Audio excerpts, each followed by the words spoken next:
So welcome back to my channel. तो जैसा कि आपको पता है कि बीएसएससी जो है उसका लेबोरेटरी असिस्टेंट का फॉर्म आया हुआ है और ये जो वैकेंसी आई हुई है जिनका भी 18 साल हो गया है वो अप्लाई कर सकते हैं। और मिनिमम इसमें क्वालिफ़िकेशन जो मांगा गया है वो इंटर लेवल पे होना चाहिए और उसमें भी आपका स्ट्रीम जो होना चाहिए साइंस से होना चाहिए, ठीक है। और एक बहुत सुनहरा मौका है जिसमें आप अप्लाई करके तुरंत ही इंटर के बाद अपना जो गवर्नमेंट जॉब है बिहार सरकार का ले सकते हैं और सैलरी भी अच्छी खासी मिलने वाली है। तो इस फॉर्म को कैसे भरना है स्टेप बाय स्टेप बिल्कुल डिटेल से, जहाँ पर आपको बिल्कुल कोई गड़बड़ ना हो, बेसिक से मैं बताने वाली हूँ। तो चलिए शुरू करते हैं। तो आपको सबसे पहले अपने क्रोम को ओपन कर लेना है। क्रोम में यहाँ आकर के आपको लिखना है लेटेस्ट रिजल्ट। यहाँ पे लेटेस्ट रिजल्ट पे सर्च करते हैं, आपको सबसे पहला ऑप्शन जो आता है सरकारी रिजल्ट का उस पे जाना है, जहाँ पर आपके सामने कुछ इस तरह का इंटरफेस खुल जाता है। यहाँ पे रिजल्ट, एडमिट कार्ड और लेटेस्ट जॉब। तो आपको लेटेस्ट जॉब वाले ऑप्शन पे आना है और यहीं पे आपको BSSC laboratory assistant online form 2025 का ऑप्शन दिखेगा, वहाँ पे सिंपली आपको क्लिक करना है। यहाँ पर आते ही आपको इससे रिलेटेड कुछ इन्फॉर्मेशन मिल जाता है कि ये जो फॉर्म स्टार्ट हुआ था वो 15 तारीख से यानी मई 15 से शुरू हुआ था और इसका जो लास्ट डेट रहने वाला है वो जून 14 तक रहने वाला है, यानी कि लास्ट आप 14 तारीख तक ये फॉर्म भर सकते हो, उसके बाद आप नहीं भर पाओगे, ठीक है। और इसका एग्जामिनेशन डेट अभी तक आया नहीं है, ये जारी कर दिया जाएगा बहुत जल्द।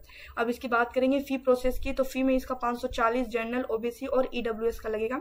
लेकिन वहीं एससी और एसटी की बात करें तो 135 रुपीज लगने वाले हैं। और एज की बात करते हैं तो एज मिनिमम हमारा 18 साल होने वाला है, क्योंकि 12th लेवल बेस्ड एग्जाम होने वाला है हमारा। और मैक्सिमम जो रहेगा ना वो 37 रहेगा मेल के लिए, और फीमेल के लिए मैक्सिमम एज जो रहेगा वो 40 साल तक रहेगा। और फिर आगे बात करेंगे तो बिहार गवर्नमेंट के थ्रू, क्योंकि बीएसएससी बिहार का है, तो एससी और एसटी के लिए 5 साल का जो होगा एज रिलैक्समेंट दिया जाएगा, यानी छूट दिया जाएगा। और वहीं ओबीसी अदर के लिए बात करेंगे तो सिर्फ 3 साल का छूट दिया जाएगा, ठीक है।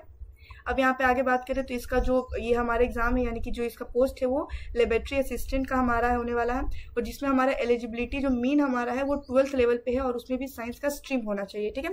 तो नेक्स्ट अब प्रोसेसर की ओर बढ़ते हैं। यहाँ पर हमारा कि एप्लीकेशन को अप्लाई करना है, तो हम सबसे पहले क्या करेंगे, अप्लाई ऑनलाइन। अगर आपको नोटिफिकेशन इसका डाउनलोड करना है तो आपको इस लिंक पे क्लिक करना होगा, लेकिन हमें यहाँ अप्लाई करना है तो हम चलते हैं यहाँ पे क्लिक करते हैं। अब यहाँ पर क्लिक करते हैं, आपको बिहार स्टाफ सिलेक्शन कमीशन का ये जो है वेबसाइट वो खुल जाता है, जहाँ पर सबसे पहले simply click here for registration, वहाँ पे क्लिक करना है।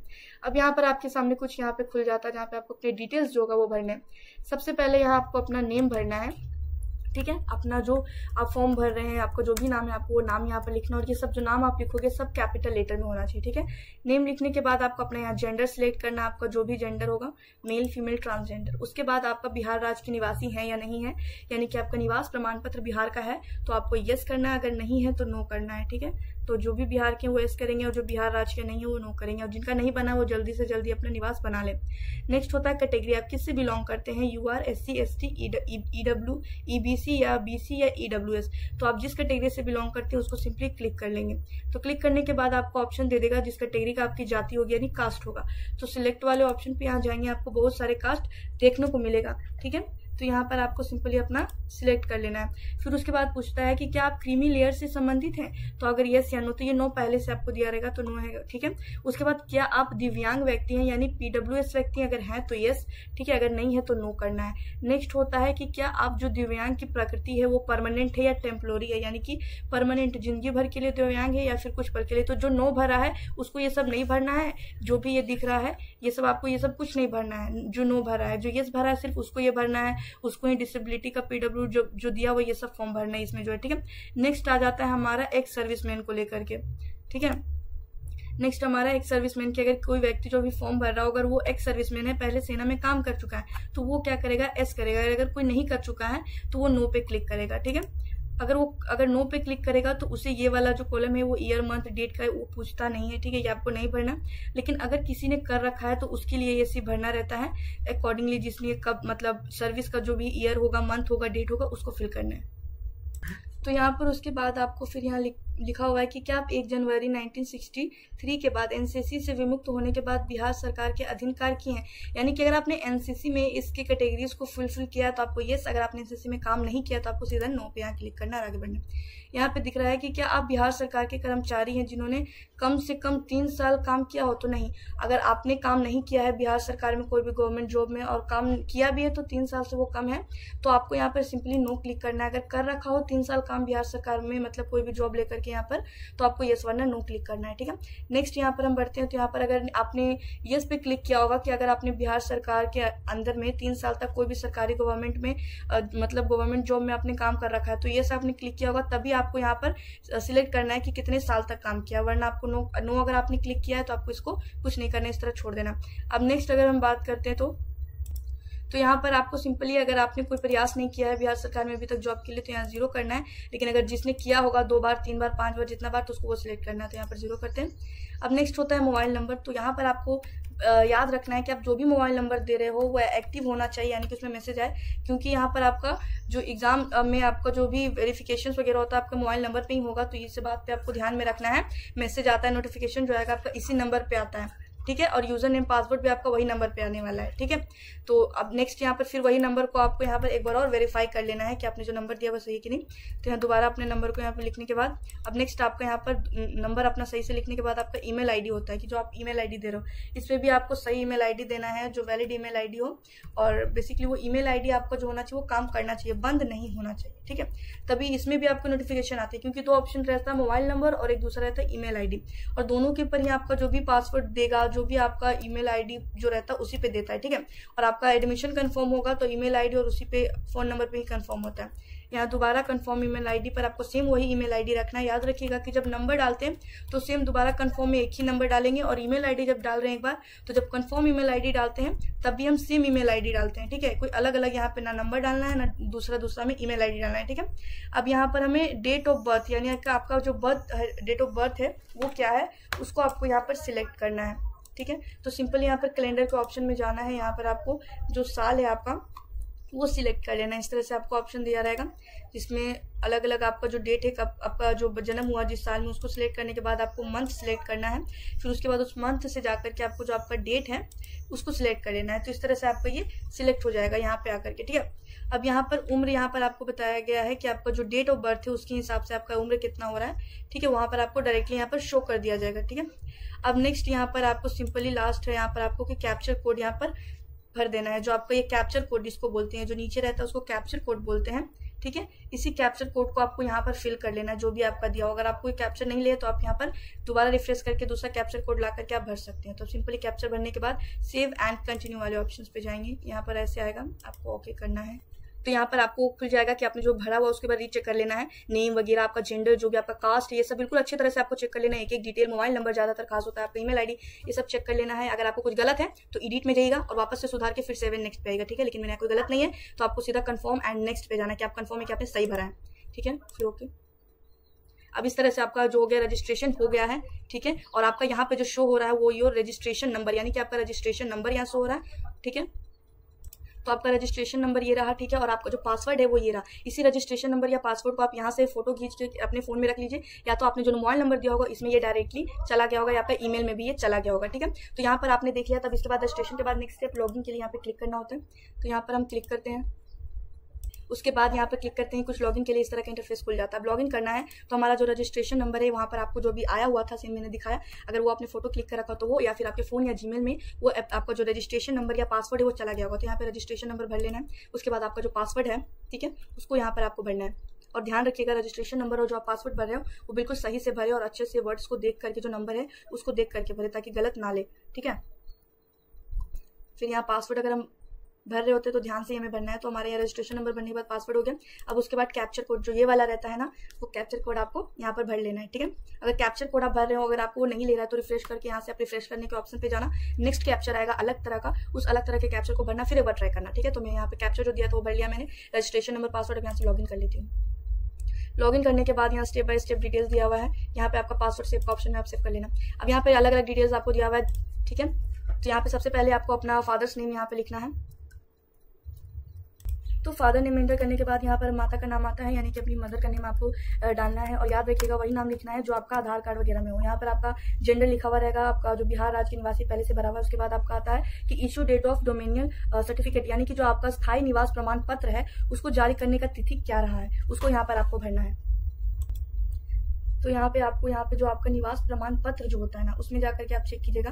तो आपके निवास प्रमाण पत्र में जो डेट दिया रहेगा कि वो कब जारी किया गया था, उसमें आपको मिल जाएगा निवास प्रमाण पत्र। अपना देखिए उसमें जो डेट होगा तो उसको सिंपली यहाँ पे लिख देना। उसके बाद आपका जो अस्थायी निवास प्रमाण पत्र संख्या, ये भी आपको आपका जो अस्थायी निवास प्रमाण पत्र होगा उसमें दिया रहेगा संख्या, तो उसमें से आपको चेक करके इसमें यहाँ पर भर लेना है। ठीक है, कि जो आपका अस्थायी निवास प्रमाण पत्र है उसकी संख्या जो है वो क्या है। ठीक है, और ये बिल्कुल आपका सही होना चाहिए, और ये निवास जो होता है आपका वो स्थायी होना चाहिए। ठीक है, अस्थायी नहीं लेगा क्योंकि साफ लिखा हुआ अस्थायी निवास। ठीक है, उसके बाद ये करने के बाद आपको स्थायी निवास पत्र जारी करने वाला प्राधिकारी, वो कौन सा अधिकारी था जिसने आपका जो ये स्थायी प्रमाण पत्र है जारी किया था, तो ये भी आपका जो प्रमाण पत्र होता है ना निवास वाला, उसमें ही दिख जाएगा। ठीक है, फिर अब बात करते हैं तो यहाँ नेक्स्ट हमारा कुछ काम इसमें नहीं है, कैटेगरी सब हमारा दिया हुआ है। उसके बाद यहाँ दिया हुआ है कि MBC, BC, NC, LC प्रमाण पत्र संख्या या SSC, ST, ये सबका जो प्रमाण संख्या यानी कि आपका जाति कास्ट प्रमाण संख्या पूछ रहा है। तो यहाँ पर आपका जो कास्ट है उसको कास्ट को चेक कर लेना है, और कास्ट में ही आपका दिख जाएगा कास्ट नंबर। जिस तरह इसमें हमने निवास नंबर डाला था, ठीक है, निवास प्रमाण पत्र संख्या, यहाँ पर हमें कास्ट प्रमाण पत्र संख्या डालना है, जो कि आपका दिया हुआ रहेगा कास्ट वाला सर्टिफिकेट जो आपके पास होगा, उसमें ही आप देख के इसको कर लेंगे। उसके बाद यहाँ पर आपको फिल कर लेना है प्रमाण पत्र जारी करने की तिथि, यानी कि जो आपका कास्ट जारी किया गया था वो तिथि, यानी जो कास्ट है उसी में आपको दिया हुआ रहेगा जो आपका कास्ट जारी करने का जो तिथि है वो क्या है। ठीक है, तो यहाँ सिंपली आपको सिलेक्ट कर लेना है उसमें से देख करके जो भी आपका डेट रहेगा। ठीक है, तो यहाँ सिलेक्ट करने के बाद नेक्स्ट हो जाता है कि जारी करने का जो प्राधिकारी था वो कौन था, किसने जारी किया था, तो आरो नेक्स्ट। उसके बाद सारा आपको भरा हुआ पेपर मिला लेना है। अब नीचे आ जाते सीधा यहाँ कि स्वतंत्रता सैनिक के आश्रित हैं, यस या नो, आपको जिस हिसाब से अपने हिसाब से उसमें भर देना है। फिर नेशनलिटी आपका कौन सा है, तो इंडियन है तो Indian. Do you have Aadhaar card है, तो यस, नहीं है तो नो। फिर आधार कार्ड है तो आधार कार्ड की संख्या यहाँ पे भरनी है। तो यहाँ पर मैंने आधार कार्ड का जो नंबर है वो आपके आधार कार्ड का नंबर जो भी होगा यहाँ पे आपको यहाँ पे भर लेना है। ठीक है, फिर आईडी प्रूफ आपको सिलेक्ट करना है। आईडी प्रूफ आपका जो भी है, Aadhaar card, voter ID card, driving licence, PAN card, passport, जो भी है आप यहाँ पे सिलेक्ट कर सकते हो अपनी प्रूफ। तो आधार कार्ड मैंने सिलेक्ट कर दिया। आईडी प्रूफ जो है आपका, ठीक है, यानी कि आपको ये जो आधार कार्ड का नंबर है वो सेम यहाँ पर आईडी प्रूफ में आप वही दे रहे हो, तो उसका नंबर, अगर आपने पैन कार्ड दिया होता तो आप पैन कार्ड का नंबर लिखते, तो मैंने आधार कार्ड दिया है तो आधार कार्ड का नंबर लिखना है। ठीक है, यानी कि जो आप आईडी प्रूफ दे रहे हो यहाँ उसका नंबर लिखना है। उसके बाद नेक्स्ट होता है उम्मीदवार का पहचान चिन्ह, यानी आपका कोई कट मार्क या कुछ ऐसा तिल हो तो उसको आपको लिखना है। ठीक है, तो यहाँ से आपका जो भी पहचान पत्र है, कट मार्क हो गया या फिर आपका तिल या मूल जो भी है उसको यहाँ पे फिल करना है पहचान। उसके बाद यहाँ क्या आपको कभी किसी प्रतियोगिता परीक्षा, UPSC, बोर्ड, राज्य आयोग, अन्य से प्रतिबंधित किया गया, यानी कभी भी आपको रोका गया, यस या नो, तो उस हिसाब से मैं भर लूंगी। ठीक है, अब उसके बाद यहाँ पर आपका एड्रेस आ जाता है, आपको अपना एड्रेस यहाँ पे फिल करना है। ठीक है, और यहाँ पर आपका जो है वो जो एड्रेस है परमानेंट और अस्थायी, तो दोनों जगह आपको अपने हिसाब से जो आपका परमानेंट है या अस्थायी एड्रेस है वो भर लेना है। तो इस तरह से आपका जो अस्थायी और स्थायी आपका निवास है उसको भर लेना है अच्छी तरह से देख करके। ये सब पूरा प्रोसेस करने के बाद सीधा आपको नीचे सबमिट पे आ जाना है। अपडेट करने के बाद यहाँ ओके क्लिक करना है। ठीक है, अब यहाँ पर आपका नेक्स्ट जो हमारा स्टेप आएगा वो शुरू हो जाएगा, क्योंकि पहला स्टेप हमने क्लिक कर लिया, मतलब कर लिया हम लोगों ने। और पर्सनल डिटेल जो यहाँ पे था आप एक बार चेक कर लीजिए सारा जो भी है। ठीक है, ये सारा हो गया। प्रोसीड फॉर पेमेंट, अब पेमेंट की ओर हमें जाना है, पेमेंट आपको करना है। ठीक है, अब आपको जो पेमेंट करना है वो किसी भी आप जो यहाँ पे ऑप्शन दिया हो गया SBI या ICICI के थ्रू करना है। ठीक है, तो यहाँ कोई भी मेथड पे आप जा सकते हो, तो SBI पे मैं जाती हूँ। यहाँ पर आप कर देना सिंपली। यहाँ पे इस तरह से आपका इंटरफेस खुल जाएगा जिसको आपको भर लेना है। तो यहाँ इस तरह से पेमेंट में आपको ऑप्शन खुल जाता है जहाँ क्रेडिट कार्ड, डेबिट कार्ड या SBI का या इंटरनेट बैंकिंग या आप UPI को भी पेमेंट मेथड से कर सकते हैं। तो सिंपली UPI से करने के लिए यहाँ क्लिक करेंगे। अब यहाँ पर अपना सिंपल जो UPI जो आपका ID नंबर है वो उसको सबमिट कर देंगे। तो पेमेंट करने के बाद आपका जैसे ग्रीन हो गया तो यहाँ तक अपने पेमेंट प्रोसेस तक कंप्लीट हो गया। अब नेक्स्ट एजुकेशन डिटेल्स में जाएंगे, यहाँ पर आ जाएगा। उसके बाद हमारे पास 10th और 12th, यहाँ पे आपका एजुकेशन जो डिटेल है 10th और 12th का उसको फिल करना है। सबसे पहले आपका बोर्ड, तो इस तरह से एजुकेशनल जो हमारे डिटेल्स था 10th का, 12th का, ये सारा बोर्ड का टोटल मार्क्स भरने के बाद यहाँ सबमिट करेंगे। क्लिक करने के बाद यहाँ पर हमारा इस तरह से अलग कुछ इंटरफेस ओपन होता है जहाँ पर हमें एक बार दिया जाता है चेक करने के लिए। फिर हमें 7 नेक्स्ट पे जाना है। उसके बाद नेक्स्ट हमारा जो फोटो सिग्नेचर, यहाँ से फोटो और सिग्नेचर जो अपलोड कर लेना है। उसके बाद हमारा ऑनलाइन मतलब इसका फोटो लिया जाता है। ठीक है, लाइव फोटो लेना है, जो कैंडिडेट जिसका भर रहे हैं तो वो फोटो ले लेना है। तो अब यहाँ पर हमारा लाइव फोटो अपलोड हो चुका है। अब यहाँ हमारा जो सर्टिफिकेट है 10th का, 12th का, ये सब हमें अपलोड करना है। तो सबसे पहले यहाँ पर 10th का पास सर्टिफिकेट अपलोड कर लेंगे। तो यहाँ पे जो भी हमारा 10th का जो पास का सर्टिफिकेट था, 12th का मार्कशीट था, ठीक है, फिर 12th का पास सर्टिफिकेट और यहाँ पर वैलिड ID प्रूफ जो था हमारा उसको अपलोड कर दिया। उसके बाद बिहार डोमिनियंस जो हमारा था निवास उसको अपलोड करना है। उसके बाद कास्ट, उसके बाद आपका एक सर्विसमैन जैसे किसी ने भरा हो तो उसका सर्टिफिकेट, अगर नहीं भरा हो तो ये नहीं आएगा। तो ये सब मतलब ये सब फिल करने के बाद जो भी हमारा है PDF ये सब डाल देने के बाद हम यहाँ सबमिट कर देंगे। यहाँ जैसे ही ये सबमिट हो जाएगा तो जैसा कि यहाँ पे सारा अपलोड करने के बाद हमारा इस तरह से दिखा रहा है। अगर चाहें तो दोबारा से हम इसको एडिट कर सकते हैं जो हमने डॉक्यूमेंट्स को अपलोड किया है, और यहाँ से रीअपलोड कर सकते हैं। ठीक है, अब यहाँ नेक्स्ट स्टेप लास्ट है कि हम जो एप्लीकेशन हमारा ये सक्सेसफुल हो चुका है तो उसका सक्सेसफुल का स्लिप ये हम ले सकते हैं। ठीक है, यहाँ पे जो हमारा टर्म एंड कंडीशन है इसको हम क्लिक करेंगे एंड फाइनल सबमिट कर देंगे। यहाँ पर जब फाइनल सबमिट हो जाएगा हमारा, ठीक है, अब इस तरह आप देख सकते हैं आपका ये जो ID वगैरह है वो सब हो चुके हैं। ये फॉर्म भरा है वो सक्सेसफुली भरा चुका है। अब यहाँ पर अगर आपको प्रिंट आउट निकालना है इसका तो आप इसको निकाल सकते हैं। ठीक है, प्रिंट एप्लीकेशन स्लिप को भी, ठीक है, प्रिंट पेमेंट स्लिप, दोनों को ही आप स्लिप जो भी आपने लिया है उसको आप यहाँ से प्रिंट आउट करवा सकते हैं। तो इस तरह से ये पूरा फॉर्म हमारा सक्सेसफुल रहा।